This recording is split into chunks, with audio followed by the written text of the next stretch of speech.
नमस्कार साथियों, मेरा नाम है किशन कुमार और आज मैं आपके लिए लेकर आया हूँ बहुत बड़ी अपडेट। जैसा कि आप सभी जानते हैं और आपने देख लिया होगा कौन सी मांगे हैं, कौन कौन सी मांगे हैं, किन किन की मांगे हैं और उन मांगों का क्या हुआ, सारी मांगों की बात करेंगे। तो स्वागत करता हूँ आज आपका हमारे इस यूट्यूब चैनल में और मैं उम्मीद करता हूँ कि आपने हमारे चैनल को सब्सक्राइब कर लिया होगा। अगर नहीं किया है साथियों तो आप चैनल को सब्सक्राइब कर लें। साथियों, सबसे पहले बता देता हूं कि आज बोर्ड का घेराव किया गया था। जो मुख्य मांगे थी वो थी ईडब्ल्यूएस ओबीसी का इशू और डॉक्यूमेंट वेरिफिकेशन कब होगा, इसको लेकर जो है ये मुख्य मांगे थी और इसके चलते बोर्ड का घेराव किया गया था। चेयरमैन साहब से मुलाकात हुई और चेयरमैन साहब ने क्या कहा इसके बारे में हम विस्तार से जानेंगे। और डीवी कब तक हो जाएगा, डॉक्यूमेंट वेरिफिकेशन कब तक हो जाएगा कंप्यूटर अभ्यर्थियों का, उसके बारे में जो है विस्तार से हम चर्चा करेंगे। तो साथियों आइए शुरू करते हैं एक एक कर। और साथियों एक निवेदन करना चाहूँगा कि कृपया जो भी अभ्यर्थी मतलब अफवाहों में रहते हैं या फिर जिनको अफवाहों में बिलीव करते हैं वो थोड़ा सा दूर रहे। और मैं स्पष्ट कर देता हूँ कि मैं सिर्फ और सिर्फ सच बताऊँगा, किसी से कोई मेरा लाग लपेट कुछ नहीं है। मैं केवल और केवल सच और वास्तविकता ही बताऊंगा, इसके अलावा कुछ नहीं बताऊंगा। हो सकता है किसी को ये बातें अच्छी लगे, हो सकता है किसी को बातें बुरी लगे, तो वो आपके ऊपर डिपेंड करता है। बट मेरा जो मकसद है वो एकमात्र मकसद है कि आपको सच से रूबरू करवाना, वास्तविकता से रूबरू करवाना और जो हकीकत में चल रहा है वो आपको अपडेट देना। तो कंप्यूटर अनुदेशक से बहुत बड़ी अपडेट है, लाइव अपडेट लेकर आया हूँ। तो आज जो है आपको ये सारी जानकारी मिल जाएगी। शुरू करते हैं वीडियो। जैसा कि मैंने बताया, आज बोर्ड का घेराव किया गया है। काफ़ी संख्या में अभ्यर्थी थे, बहुत सारी संख्या में अभ्यर्थी पहुंचे थे। अब ये जो भीड़ आप देख रहे हैं, इस भीड़ में 3 प्रकार के अभ्यर्थी थे। कुछ अभ्यर्थी पशुधन सहायक के थे, कुछ अभ्यर्थी जो है वो ग्राम विकास अधिकारी के थे और कुछ अभ्यर्थी पहुंचे थे कंप्यूटर अनुदेशक के। और सब अभ्यर्थी मिलकर जो है वहाँ से 2-2 कैंडिडेट मिलकर उन्होंने जो चेयरमैन साहब थे उनसे मुलाकात की, उन्हें ज्ञापन सौंपा। ज्ञापन में क्या क्या लिखा था, सबकी अलग अलग मांगे थी, उसके बारे में विशेष बात करेंगे। और इसी खबर को आज कवर किया है फर्स्ट इंडिया न्यूज़ चैनल ने, आप देख सकते हैं। और इसके बारे में जो है कि आज घेराव करेंगे, इसके बारे में उपेन्द्र यादव ने ऑलरेडी जो है 2 से 3 दिन पहले ट्वीट के माध्यम से छात्रों को आह्वान कर दिया था कि हम 9 सितंबर को बोर्ड का घेराव करेंगे और ग्राम विकास अधिकारी, कंप्यूटर अनुदेशक, पशुधन सहायक भर्ती में ओबीसी ईडब्ल्यूएस प्रमाण पत्रों की वजह से किसी भी योग्य अभ्यर्थी को बाहर नहीं होने देंगे, ऐसी उन्होंने घोषणा की थी। और इसी घोषणा के साथ उन्होंने आह्वान किया था कि ज़्यादा से ज़्यादा संख्या में स्टूडेंट पहुंचे। अब अभ्यर्थी कितने पहुंचे ये मैंने आपको दिखा दिया। करीब करीब संख्या बल की बात करें तो 300 से 400 अभ्यर्थी वहां मौजूद थे। ये इशू पैदा हुआ अभी जो हाल ही में दस्तावेज सत्यापन चल रहे हैं ग्राम विकास अधिकारी के। ग्राम विकास अधिकारी का जो दस्तावेज सत्यापन है वो करवाया जा रहा है पंचायती राज विभाग से। पंचायती राज विभाग द्वारा जो है वो सत्यापन करवाया जा रहा है। और इसमें जो सबसे बड़ा इशू निकल के आ रहा है वो इशू निकल के आ रहा है ईडब्ल्यूएस और ओबीसी प्रमाण पत्रों को लेकर। ओबीसी प्रमाण पत्र जो है ग्राम विकास अधिकारी के आवेदन की अंतिम तिथि से पहले का होना चाहिए और उसके बाद का जो है कंसीडर नहीं किया जा रहा। यही शिकायत आ रही है ईडब्ल्यूएस सर्टिफिकेट में। ईडब्ल्यूएस सर्टिफिकेट भी जो है वो आवेदन की अंतिम तिथि से पहले का होना चाहिए, पूर्व का होना चाहिए, बाद का नहीं होना चाहिए। जैसा कि आप सभी जानते हैं ईडब्ल्यूएस सर्टिफिकेट 1 साल के लिए वैलिड होता है। तो मतलब जो आवेदन की अंतिम तिथि थी उससे 1 साल पहले तक का जो है वैलिड माना जाता है और वही कंसिडर किया जा रहा है। और ये हवाला दिया जा रहा है जो पंचायती राज विभाग के जो कर्मचारी है जो दस्तावेज सत्यापन कर रहे हैं उनकी तरफ से कि नए नियमों के तहत भर्ती हो रही है। और नए नियमों में जो है सर्टिफिकेट को लेकर साफ साफ लिखा गया है कि आवेदन की अंतिम तिथि से पहले के ही सर्टिफिकेट एक्सेप्ट किए जाएंगे, कंसीडर किए जाएंगे। मगर जो छात्रों का जो आरोप है वो ये है कि ऐसा उन्होंने जो सर्कुलर था, जो ग्राम विकास अधिकारी का नोटिफिकेशन था, उसमें कहीं भी मेंशन नहीं किया था। और जो मेंशन नहीं किया था तो फिर आप इस तरह की जो चीज़ें हैं वो कैसे कर सकते हैं। तो यही चीज़ मतलब यही जो मांगे थी वो वहाँ लेकर आए थे ग्राम विकास अधिकारी के अभ्यर्थी और उनकी मांग बहुत जायज़ भी थी। इस वजह से उन्होंने ज्ञापन सौंपा। और जब कर्मचारी चयन बोर्ड के जो अध्यक्ष है हमारे चेयरमैन साहब हरिप्रसाद जी, उन्होंने आश्वासन दिया और उन्होंने बताया कि इस बारे में ऑलरेडी काम चल रहा है और विभाग को जो है पत्र लिखा जा चुका है। विभाग इस पर ऑलरेडी काम कर रहा है और 1 से 2 दिनों में संशोधन हो जाएगा। तो 1 से 2 दिनों में क्या संशोधन होगा, जो भी अभ्यर्थी जिनका दस्तावेज सत्यापन चल रहा है ग्राम विकास अधिकारी में और जिन्हें जो है बाहर निकाला जा रहा है कि उनका प्रमाण पत्र पुराना है या नया है, उन्हें जो है बाहर नहीं निकालेंगे, उन्हें पूरा मौका देंगे और जो है उनके जो डॉक्यूमेंट्स हैं उनको कंसीडर करेंगे। तो ये उनके लिए बहुत अच्छी खबर है। जो भी ग्राम विकास अधिकारी का अभ्यर्थी है उसके लिए बहुत अच्छी खबर है कि उनकी जो समस्या है उसका समाधान 1 से 2 दिन में हो जाएगा, मतलब विद इन अ वीक आपका सोल्यूशन हो जाएगा। जो दूसरी मेजर प्रॉब्लम थी वो थी पशुधन सहायक के साथ में। पशुधन सहायक के अभ्यर्थी भी वहाँ पहुँचे थे। उनकी मांग थी कि जो 1200 से ज़्यादा पदों पर जो भर्ती कराई गई थी, वैसे तो टोटल 1436 पद थे, मगर 1200 जो है नॉन टीएसपी के पद थे और उनमें से जो है 732 पदों पर जो है अभ्यर्थी जो जिनका फाइनल सिलेक्शन हुआ है उनका रिजल्ट आ चुका है, मगर 500 से ज़्यादा अभ्यर्थियों का रिजल्ट रोक लिया गया है। जिन अभ्यर्थियों का रिजल्ट रोका गया है उनके साथ जो इशू था वो था प्रमाण पत्रों को लेकर। आधे से ज़्यादा अभ्यर्थियों के साथ पास जो है प्रमाण पत्र पुराना था और आधों के पास जो है नया था। जो भर्ती नियम कहता है कि आवेदन के अंतिम तिथि से पहले का होना चाहिए, वैसी जो शर्तें इसमें रखी गई थी उन शर्तों को जो है पूरा नहीं कर रहा था। इस वजह से जो है उनके रिजल्ट को रोक लिया गया। अब उसमें कन्फ्यूजन चल रहा है और विवाद चल रहा है, इसके चलते उनका रिजल्ट रोक लिया गया। तो सबकी मांग थी कि फिर 700 पदों पर जो है वो रिजल्ट जारी क्यों किया गया। चेयरमैन साहब ने कहा कि जो 732 पदों का जो रिजल्ट आया है वो इसलिए आया है क्योंकि राजस्थान में आप सभी जानते हैं लंपी वायरस जो है बहुत तेज़ी से फैल रहा है, जो है बहुत गंभीर समस्या हो चुकी है।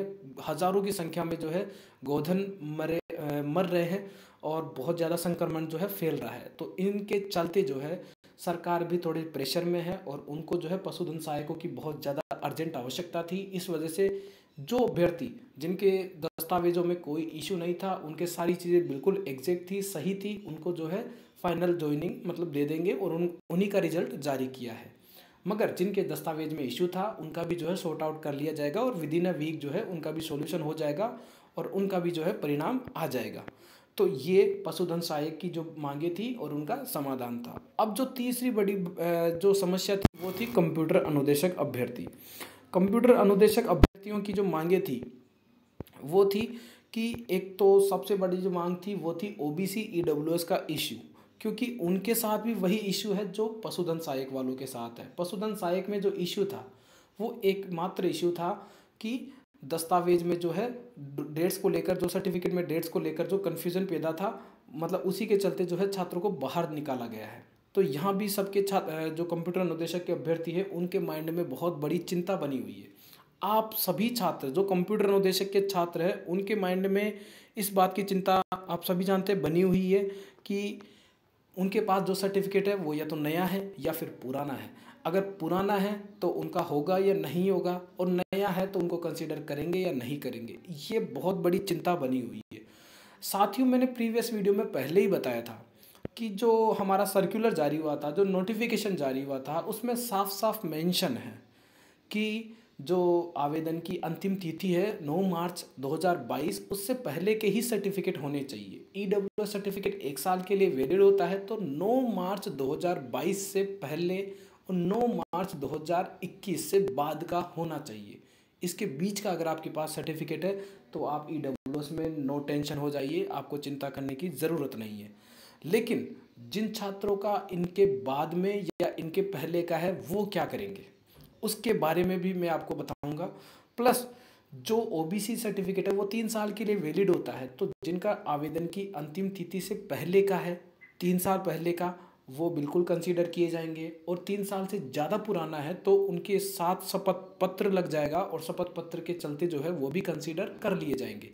मगर समस्या उनके साथ है जिनका नवीनतम है, नया है और उनके पास कोई पुराना ओबीसी सर्टिफिकेट भी नहीं है, तो उनके साथ बहुत बड़ी समस्या है। उनको चिंता का विषय भी है। इसके लिए क्या किया गया है, तो ये सब मांगे जब लेकर हम चेयरमैन साहब से मुलाकात की हमने, तो चेयरमैन साहब ने एक बात हमें बताई कि इसके विषय में वो कुछ नहीं कर सकते। जो भी नियम होते हैं, जो भी कानून होता है वो कार्मिक विभाग बनाता है। मगर स्टूडेंट का फेवर लेते हुए उन्होंने जो है कार्मिक विभाग को एक पत्र लिख दिया है और पत्र लिख के उन्होंने बताया है कि ऐसी ऐसी एक समस्या आ रही है और बच्चों को ये आपत्ति हो रही है, तो आप इसमें जो है कुछ मतलब संशोधन करें। तो ऐसी उन्होंने जो है हमें आश्वासन दिया था और ऐसा ही उन्होंने पत्र लिख दिया है, तो उनकी तरफ से ये उनका जवाब था। जो कंप्यूटर अभ्यर्थी थे उनकी जो दूसरी बड़ी मांग थी वो मांग थी कि आखिर दस्तावेज सत्यापन कब तक होगा, डीवी कब तक होगा।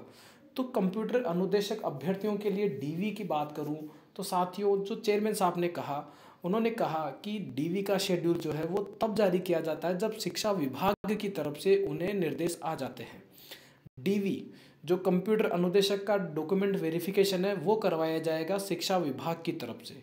शिक्षा विभाग जगह तय करेगा, कर्मचारी तय करेगा। जब उसकी तैयारी पूरी हो जाएगी तब वो निर्देश देगा आरएसएमएसएसबी को कि शेड्यूल जारी करें, और जैसे ही निर्देश देगा इधर से शेड्यूल जारी कर दिया जाएगा। अब तक हम सोच रहे थे कि शायद जो आरएसएमएसएसबी है वो करवाएगा, और जैसा कि अभी ग्राम विकास अधिकारी का जो है सत्यापन चल रहा है तो शायद हो सकता है उसके बाद में हमारा नंबर आए।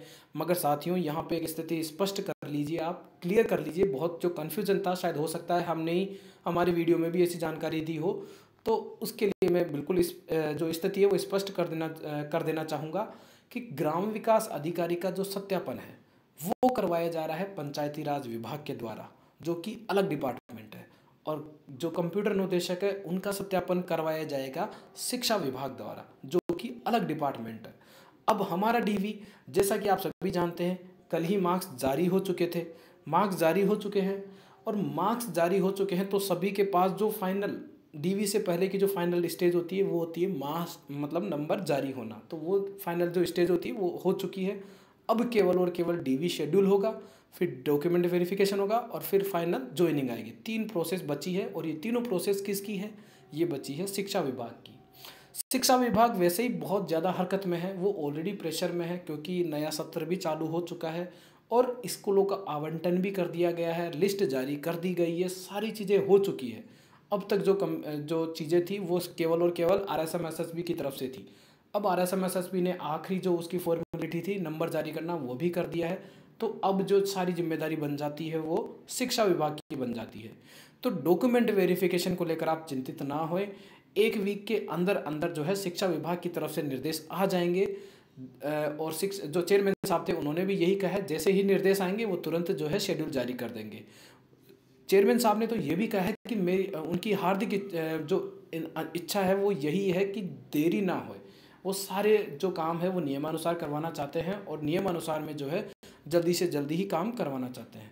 तो जैसे ही शिक्षा विभाग की तरफ से नोटिफिकेशन आएगा, निर्देश आएगा, तुरंत जो है शेड्यूल जारी कर दिया जाएगा और फिर आपका जो है जो डीवी है वो शिक्षा विभाग की तरफ से किया जाएगा। अब बहुत सारे अभ्यर्थी थे जो कमेंट के माध्यम से पूछ रहे हैं और अलग अलग तरह से मेरे से पूछ रहे हैं कि ऐसा हुआ, मतलब जैसे वो ओबीसी में है और उनके पास उनके नंबर आ रहे हैं 100 और सर्टिफिकेट उनके पास बहुत पुराना, तो क्या होगा। और बहुत सारे अभ्यर्थी है कि उनके पास सर्टिफिकेट नया है तो क्या वो बाहर हो जाएंगे। साथियों, एक स्थिति तो मैं पहले ही स्पष्ट कर देता हूँ, जहाँ तक मुझे ज्ञात है और जहाँ तक बोर्ड का मानस है, जिसके पास फर्जी दस्तावेज पाए जाएंगे केवल और केवल वही अभ्यर्थी बाहर होगा, इसके अलावा कोई अभ्यर्थी बाहर नहीं होगा।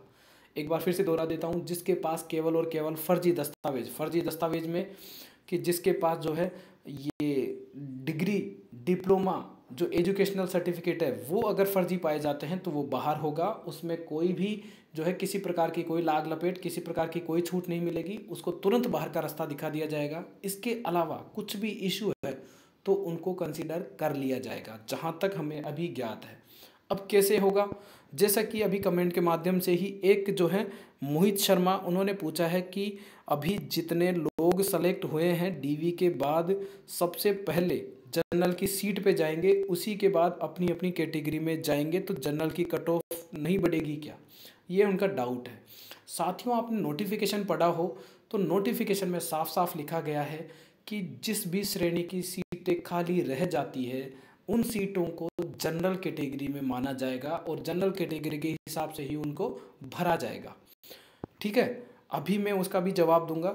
दूसरा एक और सरिता सर जो सैनी है, उन्होंने कहा है कि सर मेरे पास ओबीसी का नया सर्टिफिकेट है, ओल्ड 2017 का है, क्या मुझे इस आधार पर निकाल दिया जाएगा? मेरे मार्क्स 100 हैं या मुझे जनरल में कंसिडर करेंगे? Please reply, I am very worried. ये सरिता सैनी का जो है कमेंट है। ऐसी चिंताएं बहुत सारे अभ्यर्थियों के साथ होगी, आप में से भी बहुत सारे अभ्यर्थी ऐसे होंगे जिनके पास सेम इश्यू होगा। तो साथियों, इस बात को स्पष्ट कर देता हूँ। इस बात को इस तरह समझिए कि जैसे जो जनरल की सीटें थी वो थी 3200 प्लस सीटें, मतलब 3200 सीटें थी, जिसमें महिला और पुरुष दोनों आ गए। तो 3200 सीटों में जैसे ही जैसे आप सभी जानते हैं ईडब्ल्यूएस में बहुत सारी जैसे महिलाओं की सीटें जो है वो खाली गई है, ओबीसी में भी महिलाओं की सीटें खाली गई है, अलग अलग जो श्रेणी एससी एसटी में महिलाओं की सीटें खाली गई है। जो नॉन टीएसपी एरिया है उसमें 2100 सीटें खाली गई है, 2100 टोटल श्रेणियों की मिलाएं तो वो अब 2100 जो सीटें हैं वो कहाँ चली जाएगी? जनरल में चली जाएगी। और जनरल की जो सीटें हो जाएगी वो 3200 से बढ़कर 5200 5300 सीटें हो जाएगी। अब 5300 सीटें ऐसी हो जाएगी जो जनरल है। अब अगर आपके पास ईडब्ल्यूएस का सर्टिफिकेट नहीं है तो आपको कहाँ भेजा जाएगा? जनरल कैटेगरी में। क्यों? क्योंकि आपके पास ईडब्ल्यूएस का सर्टिफिकेट नहीं है।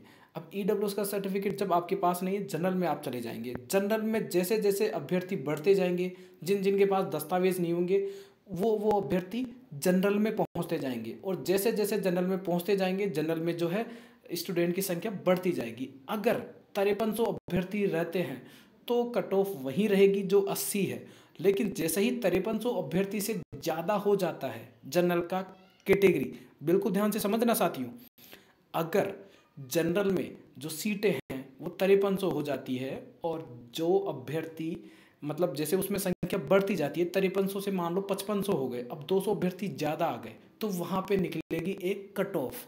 कट ऑफ में जो अभ्यर्थी उस कट ऑफ को पार करेगा वो तो हो जाएगा जनरल में पास, और जो बाकी के 200 अभ्यर्थी बच जाएंगे वो सीधे सीधे बाहर हो जाएंगे। समझ गए गणित?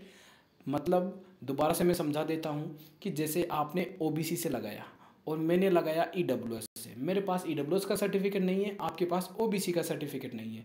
अब आप और हम दोनों जो है कंसीडर किए जाएंगे जनरल कैटेगरी में। अब जनरल कैटेगरी में पहले तो सीटें थी 3200, मगर 2100 सीटें खाली रह गई, और जैसा कि नियम कहता है कि जो 2100 सीटें हैं वो जनरल में काउंट होगी। तो अब जनरल की सीटें टोटल हो जाती है 5300।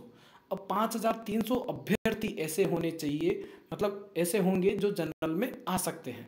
मेरिट बनेगी नहीं यहाँ पे जो खेल होगा वो केवल और केवल दस्तावेज का होगा। अब जैसे मेरे पास ईडब्ल्यूएस का सर्टिफिकेट नहीं है तो मैं सीधा जनरल में जाऊंगा, ओबीसी का सर्टिफिकेट किसी के पास नहीं है तो वो भी जनरल में जाएगा। अब दोनों के पास सर्टिफिकेट नहीं, इसी तरह अभ्यर्थी जो है अगर वो 5300 होते हैं, टोटल कैंडिडेट ऐसे हो जाते हैं कि 5300 ही हैं जिनके पास सर्टिफिकेट नहीं है और वो जनरल में आ रहे हैं, तो कोई इश्यू ही नहीं है। फिर तो जो 80 नंबर है वहीं पे पास हो जाएंगे क्योंकि सीटें पर्याप्त मात्रा में है।